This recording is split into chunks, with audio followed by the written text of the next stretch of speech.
This is Sound of the Dragon podcast. I'm Jacob, the vocalist from Enquire Within. And I'm Dan, lead guitar for Enquire Within. We are a groove/metalcore band from London, and we've been doing it for about 10 years now. So kind of like groovy melodic metalcore, but not you can grab the microphone off him. I can grab the mic. mic. You can grab it. Just snatch it. Let's just snatch it halfway through. Yeah, I'd say kind of like groovy melodic metalcore, but not shy. Not shy. Yeah. Not shy. I'm glad you clarified that. No worries. Are you releasing an album soon? If so, what can we expect to see/hear? So, by the time this comes out, we would have just released our third studio album, Doomsday Prophet. Okay. Great name. Thank you. I came up with it, I think. I think I came up with it. I think Not sure. I did. Profit with an F. Profit with an F. Yeah, that came out on April the 3rd, and we are currently in the middle of touring it. Okay. Yes. Yes. Yes, that's all he has to say. Yes. I don't know why you gave him the mic, I have nothing to add. Again. Look at you looking at my phone. I am. I'm looking at the question. The answers are there. Well, the question is there. Yep, so we're in the middle of our tour. We'll have just done Gravesend and London, and we'll be going to Canterbury, Manchester, Brighton, and Reading. Blood and Rust tour. Tell the camera directly what your plans are. Well, we've already kind of covered that. That's why I didn't say anything. That's why you were looking at the questions like, oh. Isn't that the next one? I dropped the gun. You should have said something and whispered it to me. Okay, we'll cut that bit out and we'll skip to question 4, which is, what was your writing process like for this new album? Do you have a favourite track on the album? You can both answer that each. Yeah, so the writing process is a bit different for this one. So before I'd sort of just write everything out, sort of end to end, then pass it over to Jacob for putting lyrics and words on. But this time it's a lot more collaborative. We'd be sharing riff ideas around and really sort of collaborating on those. So it feels like we've got a little bit more of each of the band actually in the album. So it feels a lot better for me. Favourite track for me is definitely the title track, Doomsday Prophet. Just 6 minutes of absolute guitar wankery. Guitar wankery. Yeah. So in your element, really, there. Yeah. Yeah. Doing what I do best. Wanking a guitar. Wanking over the guitar. I think the writing for me was a lot more interesting when we've done it previously because it felt like Tetris. Because Dan is fantastic at coming up with these absolutely guitar wanky riffs. Mm-hmm. So what we did, he'd come up with a bunch of these riffs, send it to us, and we'd go, oh, this sounds great here, this sounds great here, or move this bit here, repeat this bit. It felt like fun musical Tetris. And just picking bits out, really. Pick and mix, bags of fun. Pick really, and mix. really enjoyable. That's what you can explain it as, the album. What is the biggest gig you've played to date? Can you talk us through that?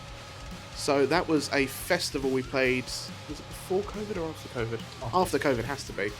That was a festival at the O2 in Birmingham where we shared the stage with the headline act who were Evile.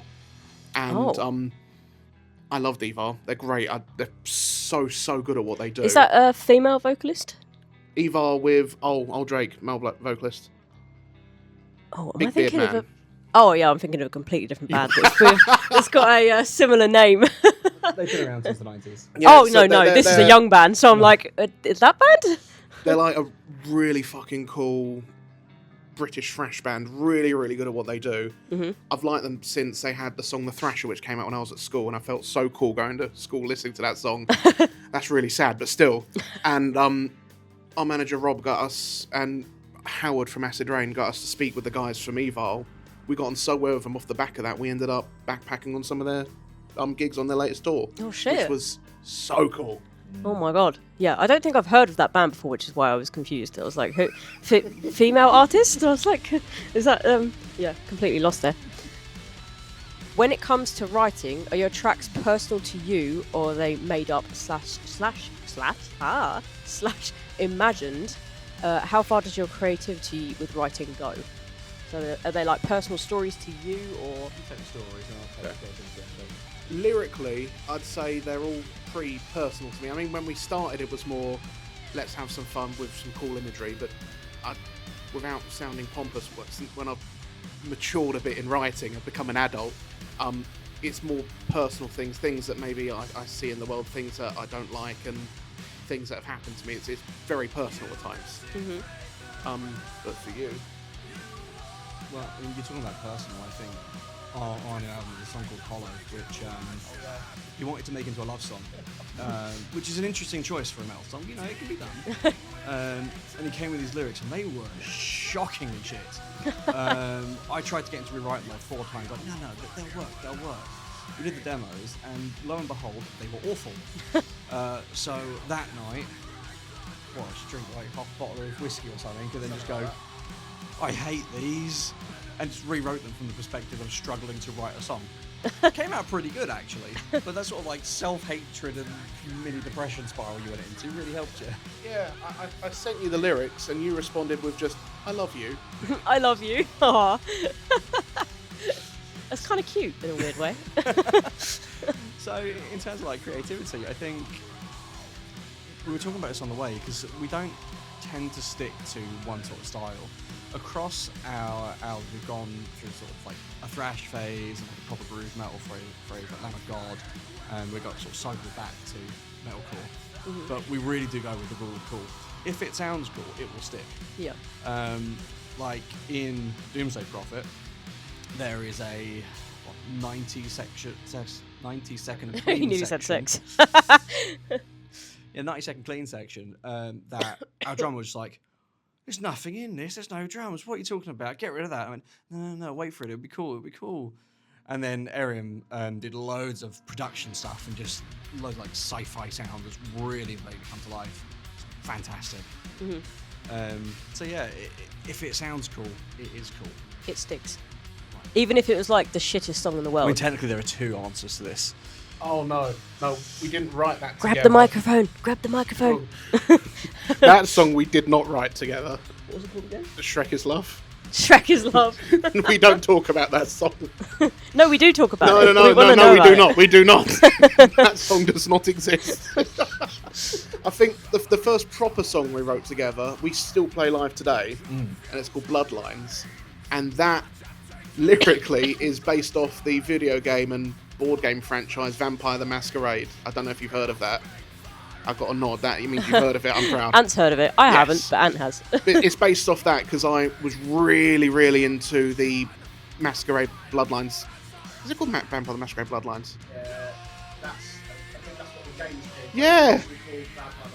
But the game was called Bloodlines, and then the song is called Bloodlines. I've just realised that. Don't admit that. But really, really was loving playing that game, and so I wrote a song from the perspective of Cain and Abel. Cain kills Abel and turns into the first vampire, which is that's the plot of the game. And that's the plot of the song. Yeah, that's the first song I think that was good that we wrote together. But you know, Shrek is love, Shrek is life. So you know, Like, he so badly wants to talk about this song. I really don't, because it was really shit. Yeah, but even if it's shit, it doesn't matter. If Yeah. it's your first song that you wrote together, then great. Yeah, the song was 2 riffs, verse and chorus. Verse repeated about 16 times. It was about 2 bars long, 16 repeats. Then chorus with him just going, Shrek is love, Shrek is life, over the whole thing. You're not getting this back. And then just some shreddy solo at the end. It was Awful. It was absolutely terrible. But it brought us together, and it was fun. And we stopped playing it very quickly, which is a good thing. Very good thing. But it was just, I think it's one of those things that really solidified that you don't have to take yourselves too seriously in a metal band to be a serious band. As serious a band you can be with a song about Shrek. I mean, there's quite a lot of metal bands that are very silly. Like, isn't there? Is it pirate metal? There's a few bands that like put on the full-on pirate accent and whatever else. I'm pretty sure you like a pirate band. Elstorm, yeah. They're the big one. There's Raised by Owls as well, which aren't pirate metal, but they're like comedy metal. And their songs are like skits. We played with them actually in Birmingham. That's weird. Anyway, what's the question? I don't know, but we'll move on to the next question. Segway. Segue. What themes do you explore most in your music? Is it a mix of different things? Hello. So, I'm a very happy person. Genuinely, I have a very happy life. I'm all smiles. So I write songs about betrayal, Traitors, The End of the World. Shrek. No, Familial Trauma. All the happy stuff I write songs about. A lot of metal bands do that, though, don't they? It's a nice little release. It's not exactly sunshine and rainbows when it comes to metal. I mean, I tried that and it didn't work. That Yeah, was it the whole doesn't thing work. with Hollow. It really doesn't work. That's what usually fills up my lyric writing. It's all the good stuff. You know, you look at the news. Oh, that's awful. I'm going to write a song about it. Yeah. And that's my writing. That's how I do it. It lands well, though, I think. In this style I think so. of music, it works. Yeah. How important is image and visual identity in heavy metal? We actually had a really nice conversation about this on the drive up. Because I think we disagreed, but for the same reason, in a way. Because I was on the idea that really image, visual identity doesn't mean too much. I mean, look at bands like Knock Loose, who are incredible. Yeah, Arf. Indeed. And they look like the kind of people that you would find in a library reading a book. Not saying anything bad about them, because they are so good. You've been in public libraries? No, I love public libraries. I But love reading. They're not really the most aggressive looking people. No. They look like normal people, and it's so good. But in the same vein, we were talking about bands like Sleep Token and Ghost, where a lot of it is the visual identity. So really, I think, and we agreed, that it depends on how you want to be perceived, how you want to portray yourself.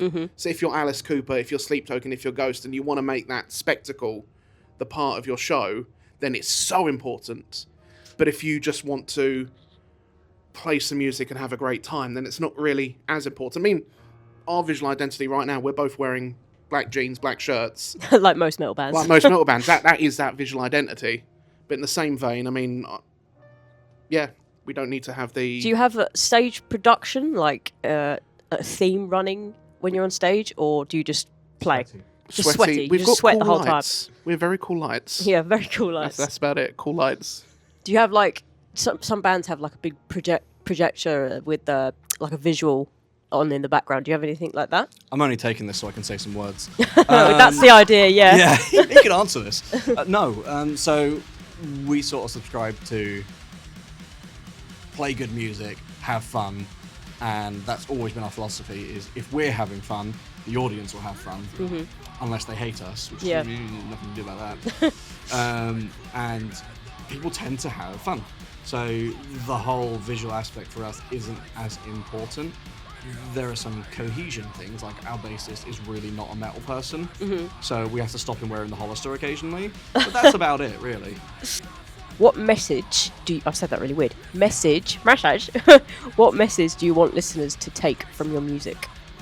What do you want them to think about when they've heard you or seen you?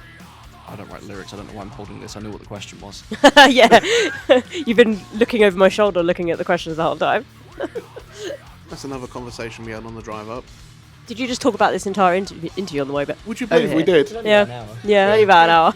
I think when I don't want to sound wankery, but when I write lyrics, Be that wanker, Jacob. Be the wanker. when I write lyrics, I write them for myself. It's kind of just a release of what's in my head. Really? I'm going to be that wanker. It's all about release. Thanks. It's all about getting what's in my head out. It works. So you can take what you want from the songs. I mean, I think the biggest message that we've got from everything that we've released is don't be a dick. Yeah. That's kind of like, don't be a dick to people. That's not very nice. Don't do that. It's not nice. Please don't. Just asking that's the people big politely message. not to be a dick. Yeah. That's the big one. That's what metal's all about. Yeah. Buy our merch. Don't be a dick. Why not merch? How much? Have you got anything to add to that? No. No comment. Silly section. Okay. Can you sing that actually? Silly section. That was better. Well done. Was it? Yeah. Of course You it was. sure? I'm not a singer, am I? Wow. Should we harmonise? No. I don't think I can. Okay, so who would lose a fight to a goose out of every band member? We had an argument about this. On the way up, we argued about it. We had a fight about this. So I said, Lean forward so I can see your head. Alright. Yeah, there we go. I said I would you lean lose. back just like this the whole time. yeah, there we go. I said I would lose because I Yep. wouldn't want to hurt the goose. Aww. Would you rather headbang forever or never headbang again? I think we both have the same answer, which is never headbang again for different reasons. Mine is that I'm already this close to neck surgery. I go crazy at shows and I really need to stop. I'm no longer young. It hurts. Oh, I can But I bully really you about enjoy being it. old now. How old are you? 29. That is not old. Are you taking the piss? I'm 30 soon. That is not old. July. Oh, you're older than me. That is not old. I'm 28. Old. Old. Old bitch. But after doing it for 10 years, oh no, fucking killing me, man. yeah. Yeah, your neck fucked afterwards. I ain't no spring chicken no more. But yours was it you like seeing or so? Explain. I like being able to see, and if I was constantly headbanging, I wouldn't know where I'm going. I'm just thinking logistically. You don't wear contacts? My glasses are over there. Do you not wear contacts for my show? No, I go without my glasses. So him and his brother, our drummer, both blind as fucking bats, just take their glasses off and just roll with it. And there was a period where he kept saying, "Scream louder! I can't hear you! I haven't got my glasses on!" And every time I had to turn, because I was like, "What the fuck are you doing?" It's not funny. It was funny once. You did it 12 times. Different audience. I'm Different still there, audience. man. Yeah, you're still there watching the same fucking thing over and over again. Would you rather your mosh pit turn into a conga line or a slow waltz? You know what a waltz is before? Yes, I do, Yeah, but okay, good. very, very little of our music's in 3/4. So, yeah, we both went conga line. Conga line, yeah. It's funnier. Yeah. It's just funnier. I'd go for a conga line too. Guilty pleasure song. We were stumped on this one. Did you have one in the end? He's taking the mic, so Yes. Yes.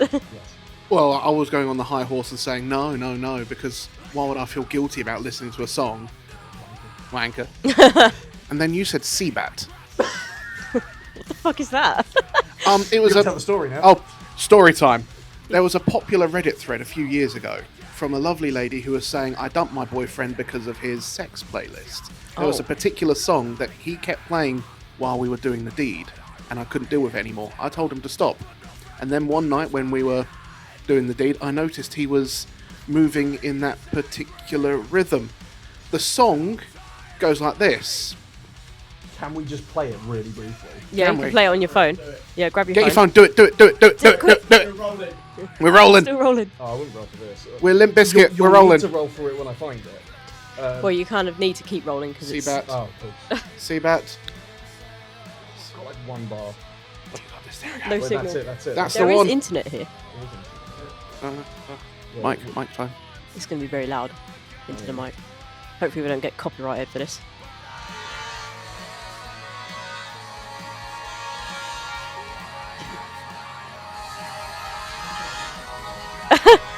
You're not prepared.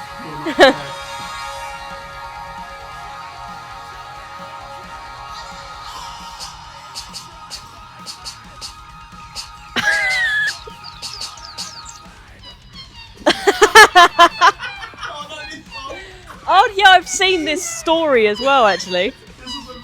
Yeah. So he's like, I'm assuming thrusting to the beat. Well, we're trying to work that out. Are you thrusting to like just like the tempo, or is it the melody? Because, yeah, I mean, do you want to do a presentation for yeah. us? Can you bend over? No, apparently she stayed with him. Apparently she stayed with him for 2 years. Wow. Yeah, Wow. Well, I was not expecting that to be your guilty pleasure song. it's so funny. But did you say yours? I'm not guilty. Yeah. Well, you've still got to pick one. That's not so funny. That's not funny. Still got to pick one that you would feel not ashamed to listen to, but someone wouldn't expect you to listen to it. Like, I don't know, ABBA or something. What's wrong with ABBA? Nothing. I love ABBA. What's wrong with ABBA? I love ABBA. I want to be ashamed of ABBA. You wouldn't. Incredible. But it was just an example because you don't assume that metal people would listen to ABBA. Just say something. Something. That was funny. That was funny. That was funny. Right, last question of this section. Dream festival food. think of one. So I was at Bloodstock last year. I love Bloodstock. Almost all the food gave me the shits. So anything that God. does not give me the shits. Which would probably be like vegetables, I guess. I don't know. The rotisserie chicken they had was really good. That's not a vegetable. Correct. Chicken is not a vegetable, guys. You heard it here. Podcast. So yeah, something that's not too greasy, but filling. So yeah, a whole roast chicken. Look at you trying to hold your laughter in. Wow. Fucking hell. Now, I'm a foodie, in case you haven't noticed. Because something I'd love to see at a festival is South American arepas, which is an amazing sandwich made with cornbread, and it's so tasty. You get them at Camden, and it is incredible. Ooh. But yeah, that'd be my dream festival food. Proper street food. Proper street food. Fruit. Food. Proper Okay, street food. What's the wildest thing that's happened at one of your shows? We played a show at the Devonshire Arms in Camden. Lovely little pub venue. Small. Very small. It's the kind of venue where us lovely people in this room, it'd be a bit tight squeeze in the venue. You calling me fat? Yes. I'm calling the venue small. Good answer. Ah. Layout is weird there as well. It's like pubs in the shape of an L. Yes. So we were playing a show there, and because there were people there, it was packed out. And there was a guy at the front who had drank some things, maybe taken some substances, and was enjoying the show, bless him. And he was enjoying the show directly in front of me, headbanging right there, just on my poor little Jacobs, Hello, Jacob. constantly for like 3 songs. And then it collapsed into your penis. And then onto my monitor at the front, he had to be peeled off the monitor, and last I saw him, he had been neatly folded into the corner. Wow.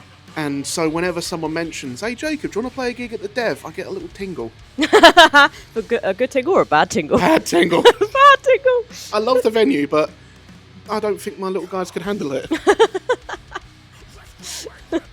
Are you gonna say something? I also vote for the Jacob penis story. Yep.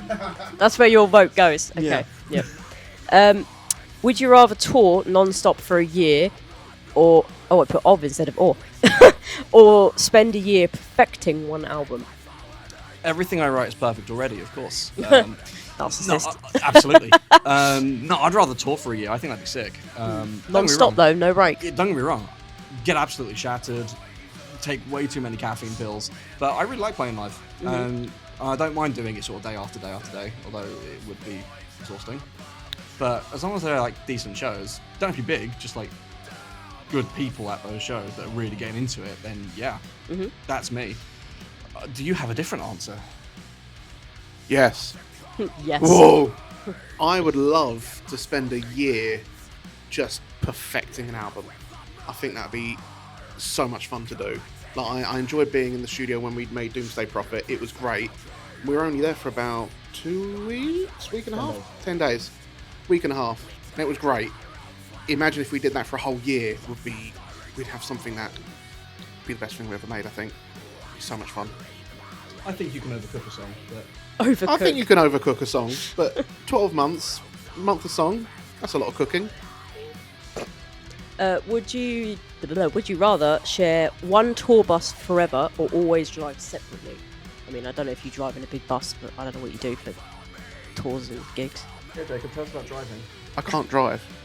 Me neither. I haven't learned. I need to High learn. five to no driving. Jacob in the future, learn to drive. Thank you. Would make things so much easier for your band if you could drive. I mean, yeah. And my brother can't drive. Henry in the future, learn to drive. But I think, without sounding silly, we have such a lovely group of people in the band. We just gel so well. In case you haven't noticed, we like each other. So I think if we were just in a bus for the rest of our lives touring, I could deal. The only problem would be the food, because we have different food things. Shitting yourselves. And we'll probably end up hating Dan with his stinky farts. But those are all things that, because we're adults, we can get over, I think. Yeah, you think? Yeah, separately, definitely. Fuck this. No, I also Fuck agree. this guy. I think when we're all together for extended period of time, it is really fun. We do tend to get on really well. I mean, I've known you guys for 10 years now, so I can't get rid of you. Tried. I have tried. So it's all good. Right. Would you rather crowd surf during your own set or start a wall of death with you in the middle? I definitely like to crowd surf because I think I can still play guitar while I do it. And I think that would just be like That so would be cool. really cool. Yeah. Yeah. I'm not super keen on walls of death. They look like they hurt. Yeah, that's kind of the idea of wall of death. Yeah, really? Yeah. But that doesn't seem like a fun time to me. So I'm big boned. And if I was to crowd surf, I feel like someone might drop me and I would hurt. I would hurt, not I would hurt hurt. other people. That's a- Yeah. You would just hurt. You would just hurt. But I do remember, was it last year or the year before we saw Gojira at the Ali Pally? Was it year before? I was in the Wall of Death for that. At Finsbury Park last year, I saw Hatebreed. I was in the Wall of Death for that. And that hurt, but it was a fun hurt. So I could imagine microphone doing a singy in the middle of a Wall of Death before it hits would be so cool. And if I died, it'd die because of the rule of cool. And that's even cooler. Build your own festival. Ah, Ah. okay. So you want, I'd say about 3 days we've been doing for the other bands. So 3 days. Headline for each of those days. Friday, Saturday, Sunday. Support acts. Smaller bands that are just coming onto the scene, their first festival, all that. Activities you would have there. Food. Ticket prices. I know this is a lot of information. And where it would be. And you could pick anywhere, like in this country or another country. Okay. No. The moon! That would be great. Why did my voice do that? The moon! Moon! So, they sue us for that. They can't sue you for an impression, especially a shit one. Okay, that's fine. Yeah, that was a really bad impression of Shrek. It's a really bad impression of Shrek. So, festival. I'll pick a day. I'll go for a day. I think the headline act would have to be my favourite band in the world. Japanese group called Maximum the Hormone. If you've ever heard of Maximum the Hormone, if you haven't, they're great. They're so fun. They're like, they look at what genre is and go, I don't care what genre is. I'm going to make a song that goes from ska to punk to death metal, just like that. It's great. And that's on purpose, I assume. Yes, it is very. I'd be impressed if it was accidental. Support acts are a German band that I've fallen in love with called the Butcher Sisters, who are kind of rap metal but not. Sorry, that was brilliant. You just stay there like that. Who are kind of rap metal and very, very fun. And I'm not going to steal Poppy because you want Poppy on your day. That's a weird way of phrasing That's a that. weird On way your of phrasing day, it. you want Poppy. That's still a weird way of phrasing that. Okay. What Poppy more or band? Courtney? Just keep going, mate. And then another band would be Avatar as the main band. So Maximum the Hormone. You know who Avatar? Oh, I got one. They are so good. Johannes, the frontman, is probably one of the. I really like. Sorry to interrupt you. No, go on. I really like. I think they're Mongolian. I can't The remember. who? Yes, I love them. Like They're I wasn't fun. expecting They're it. really fun. When I watched the. When did they play? Did they play Download? I think so. Maybe. Download or Bloodstock. Can't remember which one. But it must have been Download. Yeah. I don't know what year it was, but I watched the video of them playing. And I was like, what the fuck is going on here? And I never heard it before. And I was like, that is amazing. Thank you for that. They're headlining stage 2 for me. Oh, perfect. So yeah, Maximum the Hormone with the Butcher Sisters and Avatar. They're my main stage. Headlining stage 2 is The Who. And food, I think, would just be Big Roast Chicken. Big roast chicken. Big Roast Big roast Chicken. chicken. And- BRC. Venue for me, I don't know if you've been to Finsbury Park. No. I saw Slayer there with Hatebreed and Anthrax last year. In the middle of London is this massive, massive park that feels like you're in a festival. Like there's merch stalls, street food. It is huge, and it's so cool. So that's where I'd do it. Yeah, that's me. No, you got to do Saturday and Sunday. Yeah, I know, right? You've got 8 dates together. Oh, I'll do all of them now. I think for me, Kermit the Frog. That's a bad impression of Mickey Mouse. I think it's difficult because I was gonna pick Baby Metal as my headliner because they absolutely. Oh, I've blew me shot away. them before. Shot them killed here. them? No, not I literally. love that band. Why did you do such a thing? Yeah, they're dead now. Sorry. Oh well. No, I shot them with my camera at Roundhouse, London, 2024, I think. Yeah. Although I had to sign a contract not from the band, but from the Roundhouse, I think, that I couldn't post them. Only they could post them. Yeah. So I was so upset. Yeah. But at least I could say I did actually take photos of them. Yeah, we saw them at the O2, didn't we? And they were just absolutely great. You saw them before then as well, actually, didn't you? I saw them at their first big London show at Brixton, and it was blew me the hell away. Yeah. Because It's like, so good. I was kicked in the head about 15 times, which is why I'm like this now. Scans. So I think I would still go with Baby Metal as the headliner. So maybe I'll put Poppy on stage 2 as the headliner, actually. You're obsessed with Poppy. I am, because she was so good. Yeah. I've not seen her play live yet, but... Sort of supporting Baby Metal. Really blew me away, because I wasn't expecting anything. Why? Because she's a woman? Yes. I hate women. No. No. Controversial. Just to say he doesn't hate women. Well, I mean, he might. Clearly, I hate women. That's why I put Baby Metal first. Yeah. And I'm going to put Ginger on there as well, because I just hate women. Oh, another great band. Yeah. But I've also been getting back into Avenged Sevenfold. And I went off them for a long time. They were going in a different direction to what I wanted to hear. But I was going back into it, it's like, actually, do you know what? It's kind of sick. I kind of appreciate it. And I've seen Trivium too much, so I'm going to put Avenged Sevenfold as my headliner for Sunday as well, so screw you. Okay. But yeah, I'd have to stick with Finsbury Park. It's a fantastic location as well. Although I think for street food, I'd probably go with like Asian like street food. It's just so much variety. It's so good. It's so tasty. The MSG. MSG, I love it. I really like Japanese food, like bao buns and Yeah. a lot of what's it called? I don't want to pronounce it wrong. That's what it's called. Like gyozas and all that sort of stuff Yes, as well. yes. But also like Korean fried chicken. And They're called sandos. They're like big sandwiches, Japanese sandwiches. Yeah, yeah. I love that kind of stuff. Sushi, obviously.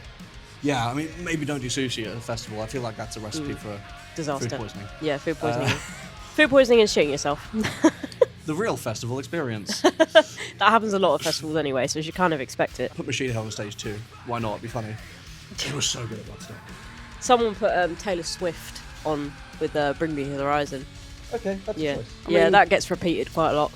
I'd see it, because that'd be a unique experience. I'd see it. Yeah, Whether or not it'd be good, I'd still see it. yeah.